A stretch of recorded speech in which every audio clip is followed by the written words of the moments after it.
Send us your feedback or questions. Give us a call at 786-273-7GTR. Email us at fanmail@gamertagradio.com or leave a message on speakpipe.com/gamertagradio. Cool, man. How's everything, man?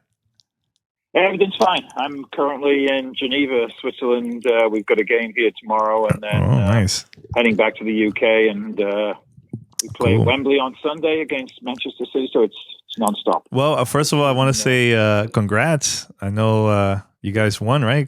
Was it like a month ago, 2 months ago?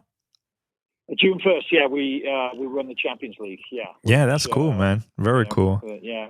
It was a long season. Nice. Now, so this is more like a conversation. I don't know, like interview and thing like that. More conversation. I'm recording and everything. So, yeah, man. The 20th anniversary, man. Sega Dreamcast is coming up, man. That's crazy, right? I know.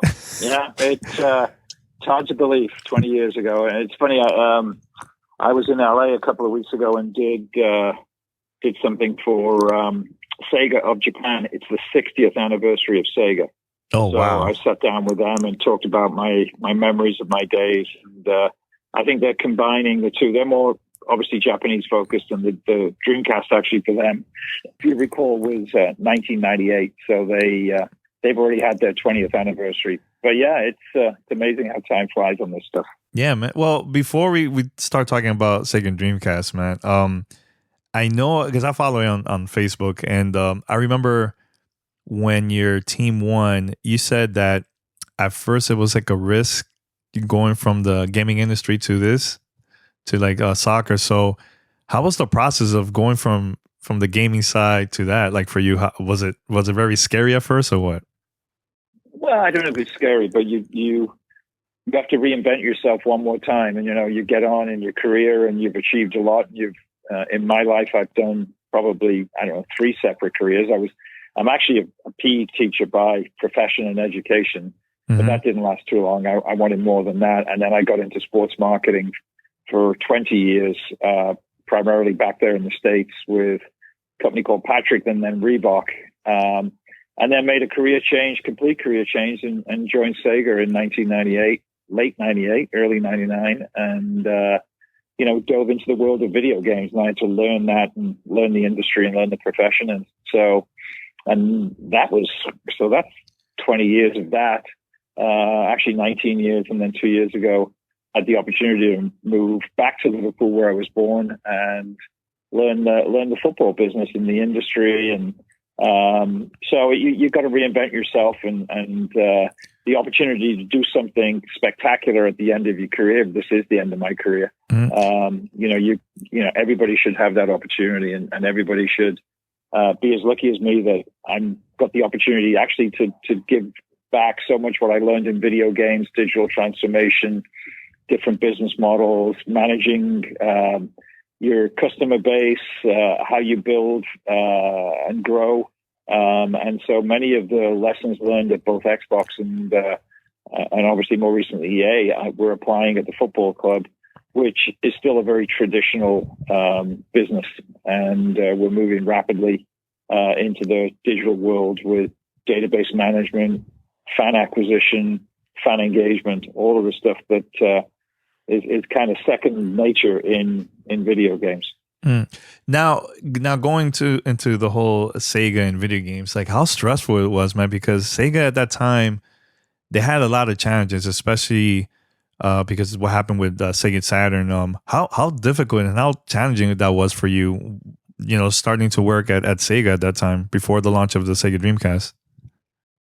Well, I could probably look back and now and say I wasn't quite aware of what I was getting myself into as regards what needed to be done to, first of all, get respect back for the Sega brand after the difficult times of the Saturn, I guess, and really until I got into Sega America and got into the industry and got a deep knowledge from talking to hundreds of gamers, how burned they feel about the Saturn. It was a botched launch. It was a console that I'm not sure it lasted 3 years. And you've got to win back respect. And that was a shame because it came on, obviously, the heels of a phenomenal console in the Genesis that, broke down so many barriers, and it was a fun time. It was Sega versus Nintendo.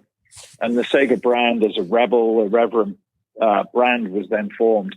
And it was my job really to capture those times again, almost pretend the Saturn hadn't happened, and win back through the irreverency that we used for the Dreamcast to win back those Sega fans. And I think we did.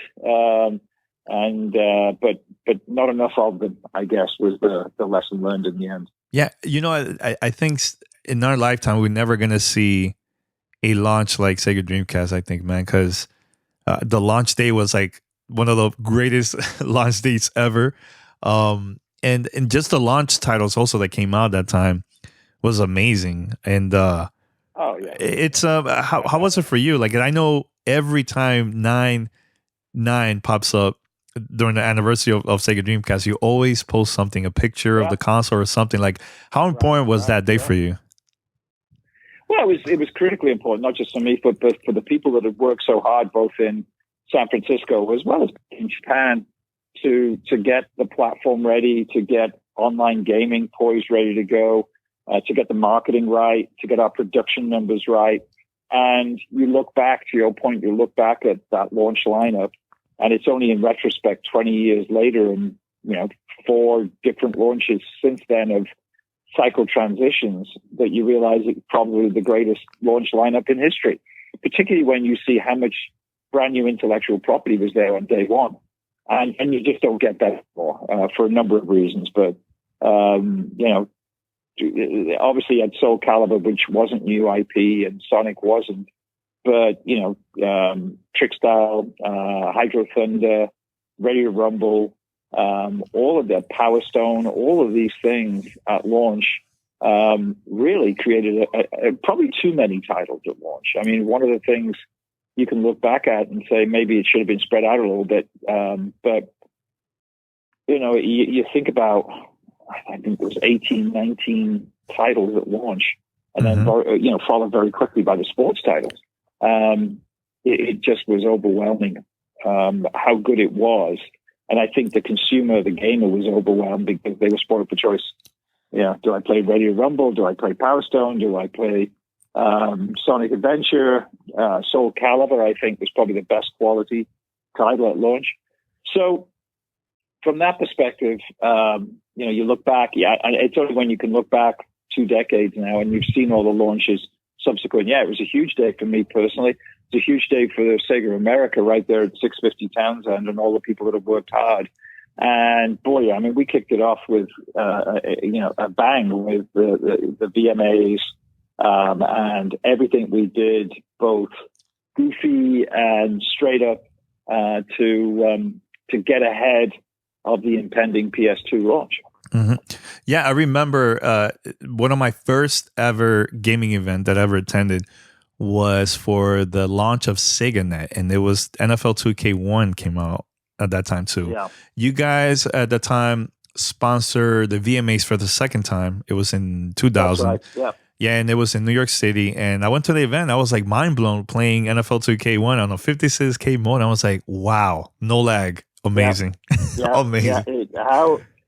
That was Visual Concepts in Marin County. Greg Thomas, who now do NBA 2K, obviously, and they found ways of masking latency, and I learned more about TCP/IP, over IP, and than I would ever dreamt. And 56K board modem. I mean, goodness gracious, it was incredible what they're able to do. Yeah, I mean, was that a good idea to have that deal where you subscribe to SegaNet and you get a Sega Dreamcast for free? It looked to me as like, okay, now it's getting desperate. Like, oh, this is not looking good for Sega. Well, you think that was a good idea at that time to do that, just to continue the business? Well, or what? I think it was probably an ill thought idea on several levels. There was a lot of fraud involved in that, where people would accept the Dreamcast and then disappear.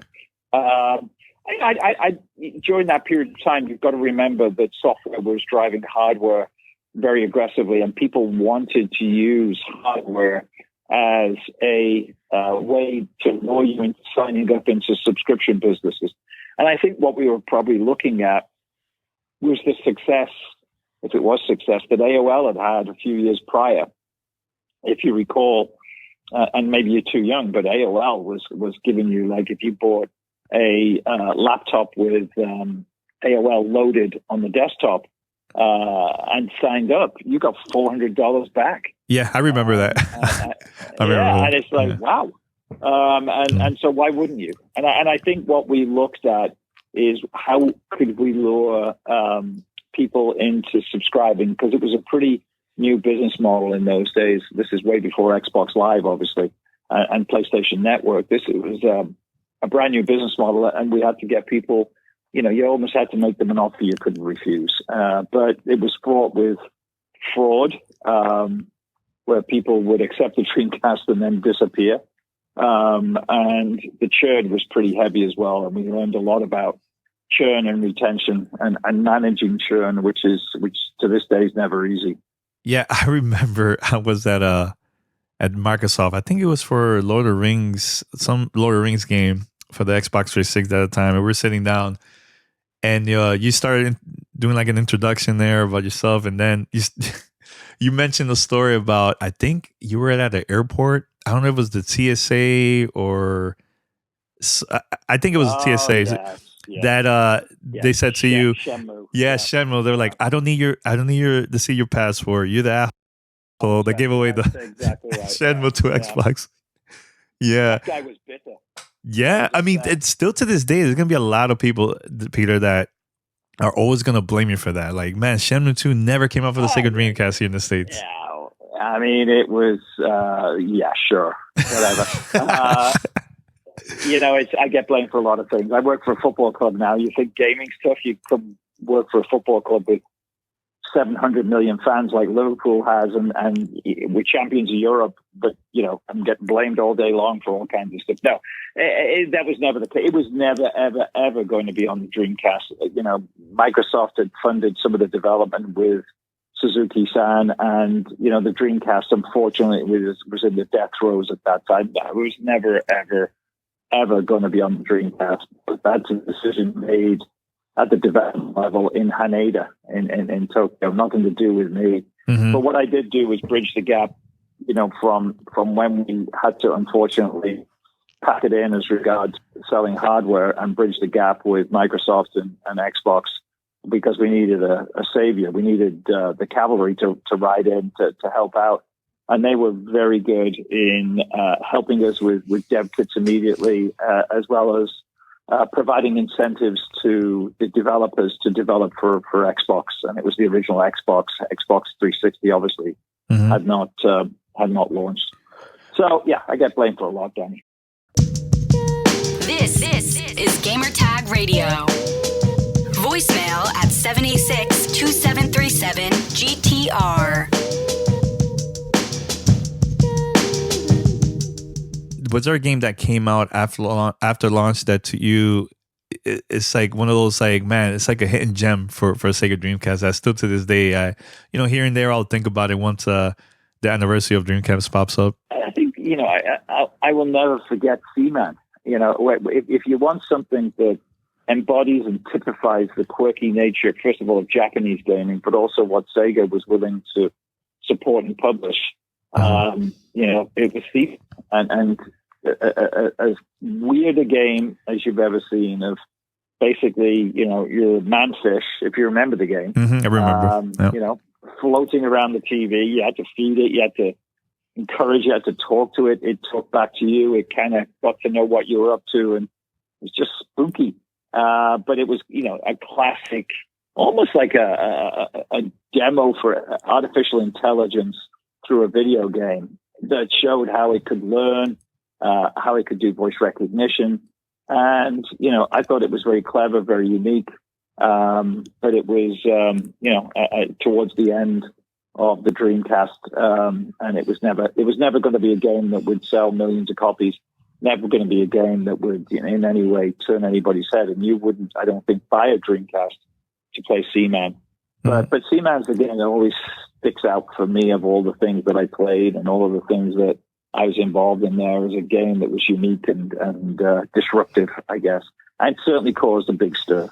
Yeah, for me, the game I always mention, I think I mentioned it to you too in person, the Phantasy Star Online has always been like a special game for me, man. You know, that game, actually, I was at the Microsoft press conference this year, and finally the part 2 is now coming to the States. It's been out in Japan for so many years.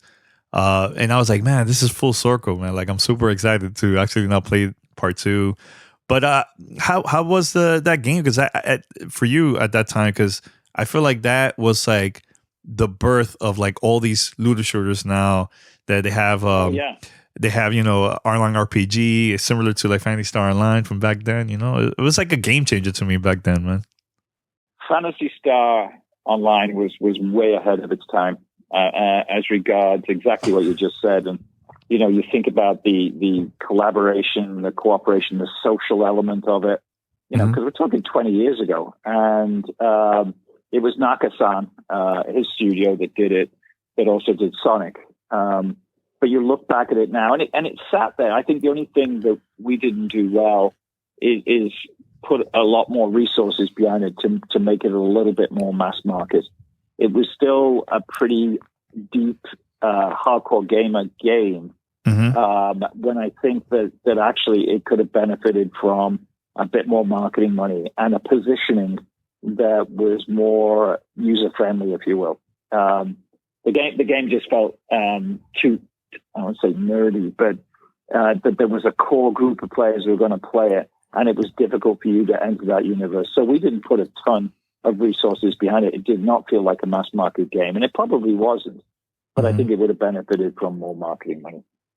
Yeah, like I feel still to this day, I feel that the Dreamcast, it felt like the company was so hungry because they knew they had to compete with PlayStation, the next PlayStation system that was coming out at that time.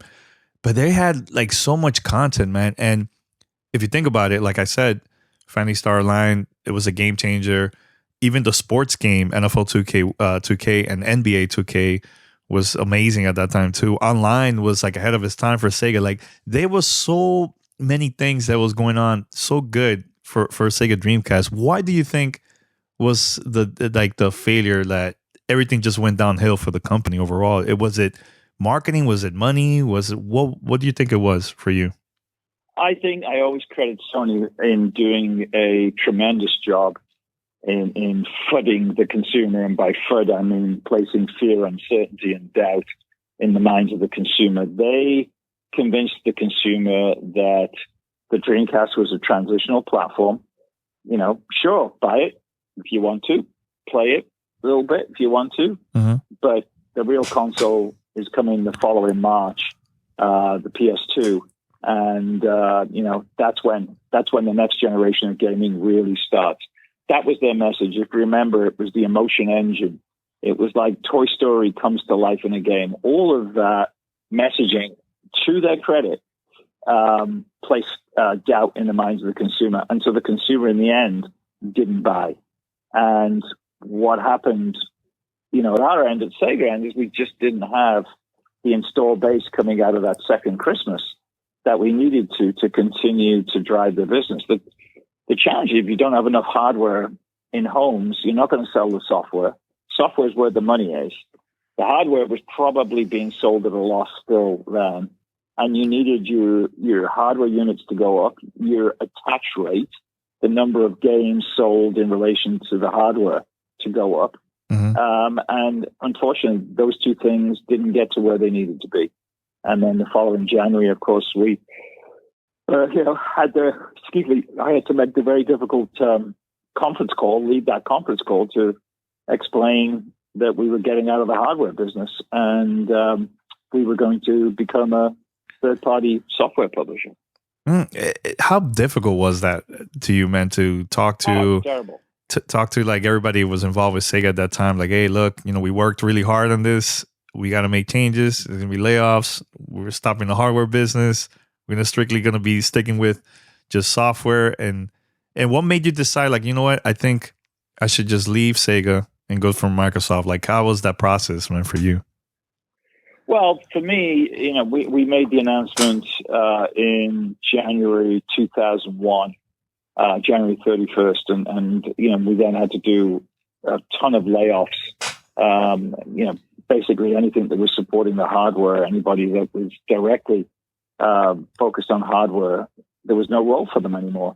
So that was sad, and a lot of people, I sat down in my office. I remember that day, and unfortunately said, "There's no job for you, and here's your settlement package." And I wish you all the best. And it was a very difficult day that I still remember to this day. The fact of the matter was, then we fought afterwards for how do we reposition ourselves, we being Sega, in the West. And the problem that I had is I could see games arriving that had, from Western developers that had more of a Western focus, that were appealing to Western gamers. And we weren't delivering that type of game. And the problem was that still at that time, the development heads were king, and they would develop what they wanted rather than take any kind of feedback from certainly outside of Japan or from the subsidiaries like myself. And they just made what they felt was right, which in a lot of cases wasn't right and wasn't going to sell. And it was too Japanese, if you will. And so I fought for another year to try to convince them that, and we also saw GTA 3 started to, take root. It was the first GTA that had moved into almost a different genre. And boy, you could just see everything start to change. And of course, at that time, it was a Sony exclusive. So, yeah, I lasted another year and a half, I guess. And then I was going back to Japan, trying to help redirect the ship. And it just got into more arguments with people and it got frustrated. And I remember coming back in December of 2002 and getting off the plane at SFO, and Robbie Bark had called me, to wish me Merry Christmas, I always remember. And said, "Oh, by the way, if I, told him that I was frustrated with where things were. I just didn't have a voice. We weren't being taken seriously. I could see what was happening in the industry, but if it wasn't happening in Haneda, then it wasn't happening. And as a result, I got frustrated. Had some really bad meetings. Robbie said, "Like you to chat with Steve Ballmer," and I did. And he had seen me as somebody that had fought PlayStation. They felt they needed a figurehead, somebody that could go nose to nose and take on the PlayStation. And so it wasn't that long. It was like a month later, I had agreed to the job, and I had kind of moved up to Seattle, albeit still commuting back from San Francisco because my son Tyler was still high school senior, and we didn't want to take him out of high school at that time in Marin County. Was there were there like any stuff that you learned from working at Sega that you were like, you know what, it worked for Sega, I think I should add this into for Xbox and Xbox 360? Was there anything from that you learned? Well, I think the focus on online. I became a huge believer in online early on. I could see the opportunity. I could see the building of communities. I could see that we were going to drag boys out of their bedrooms. I could see the different game types and the different game mechanics and the brand new genres opening up. And, it was about that time I coined the phrase with Sega, we're taking gamers where gaming is going. And we did. And I still like to think that the Dreamcast passed the baton for online gaming to the Xbox and in particular the Xbox 360. But what we had learned, what we had achieved, what we started to build was then, enhanced and taken to the next step by both Xbox and PlayStation. The other thing was being a challenger brand, which I enjoyed. And Xbox then was still a challenger brand to the PlayStation. So you're the feisty upstart. You've got a little bit more leeway to do more different things like to your arms. And, you have a lot more latitude to be a lot more irreverent and poke fun and get after the guy ahead of you. And that's what we did. And that came out of the Sega experience. Yeah, like I know I mentioned to you that $9.99 was a very special day to me. And another day that was very special was 0 Hour, the launch of the Xbox 360. Yeah, I have my co-host was there, and we even have an audio roundtable with you and Jay Allard. That you guys had like a Q&A roundtable with content creators at that time too, man. Like that moment remind me so much of just like the excitement when the Sega Dreamcast came out back in '99. It was like the same type of vibe, same type of feeling too, with 0 Hour, man. And still to this day, it was one of my favorite events that I ever seen ever, like in gaming. Well, so. 0 Hour came together really late. I felt we needed something big and cool and disruptive, and a number of my guys went away, and we came up with this concept of, let's go do like an Area 51. Let's not make it in LA, which we made our primary objective is you needed to get there. You needed to be dedicated. And then we're going to let you at it for 24 hours. And so that's how 0 Hour came into effect. And the marketing team, to their credit, pulled it off, found that huge hangar up there in Palmdale, and it had this Area 51 vibe. You're in the middle of nowhere, and which you were. And it felt so special and so unique, and you felt so honored to be there. And we rolled the trucks in, you remember, at midnight. The Best Buy trucks had the Dreamcast, and all of the Dreamcasts were then, the interactives. And if you remember, the beanbags, and everybody could play whatever game they wanted, unlimited. It was a blast. And I think what it did, it summoned in and made a statement that this was really different. And I think the Xbox 360, took that day, that night, those 24 hours as a platform and never stopped. And I like to think, and I don't know how the numbers would ever end up, but I'd like to think that Xbox 360 won that cycle, won that period,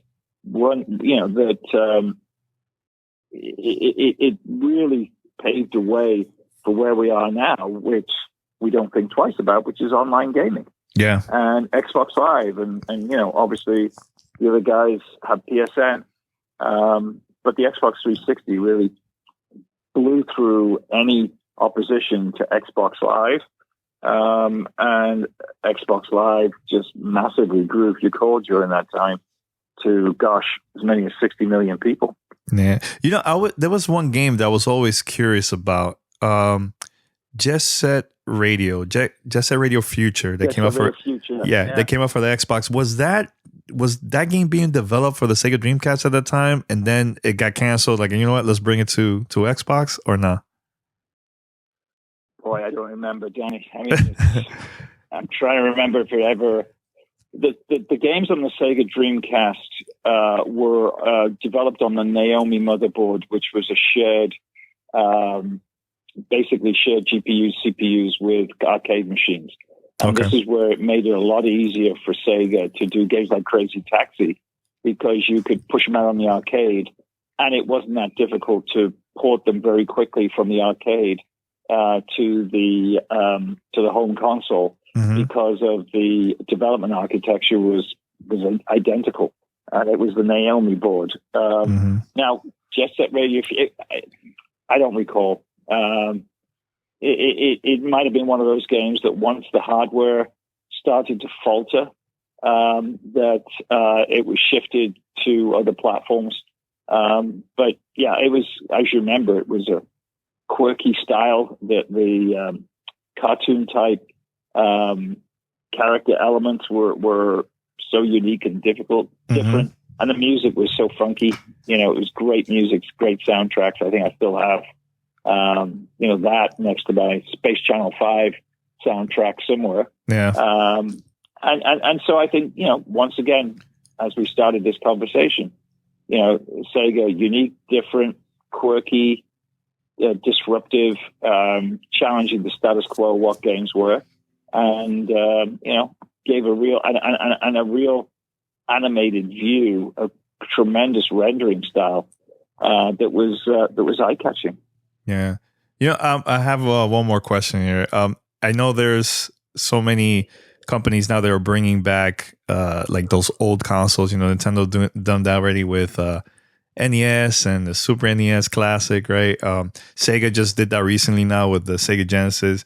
Would you like to see something like that with Sega Dreamcast in the future? And if you do, what will be like the games that you think it should be? Let's go with just like your 3 favorite games that you think it should be in that little device. Well, almost, it sounds easy. Which games would you put on there?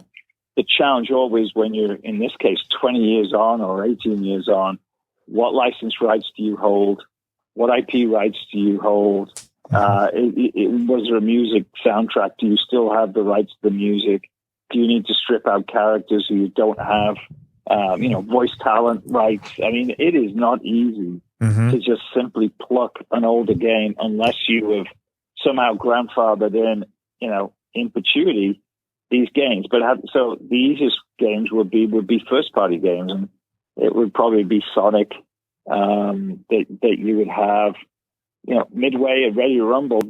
Midway don't exist anymore, so I don't know where you go there. And again, you could probably go pay for the rights from whoever owns them, and you would hope all the licenses are still paid up and current. But I think you'd find it'd have to be Sega first-party games. And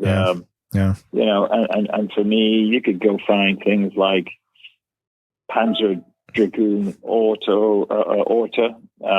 That's an amazing game. Yeah. Yeah, if you remember that. Well, that one came out for the original Xbox. It wasn't for the Dreamcast. It did, yeah. It was when I was at Xbox it came out, but a Sega developed game. And I'm trying to think whether it came out on the Dreamcast at any point. But you do Sonic, you do Crazy Taxi. You might do, because you could. Well, I don't know. Sega Rally, I used to love. Oh, that's a good one. You know what was cool too? Choo Choo Rocket was really good. I think Choo Choo Rocket, yeah. Choo Choo Rocket would be easy. There's not much to that, right? Yeah. If you remember Choo Choo Rocket, and then Puyo Puyo, and a few other little, more bite-sized games. And Choo Choo Rocket had no IP in there that I can remember. Yeah. That you would have an issue with. Yeah, you could do Choo Choo Rocket pretty easily. Yeah.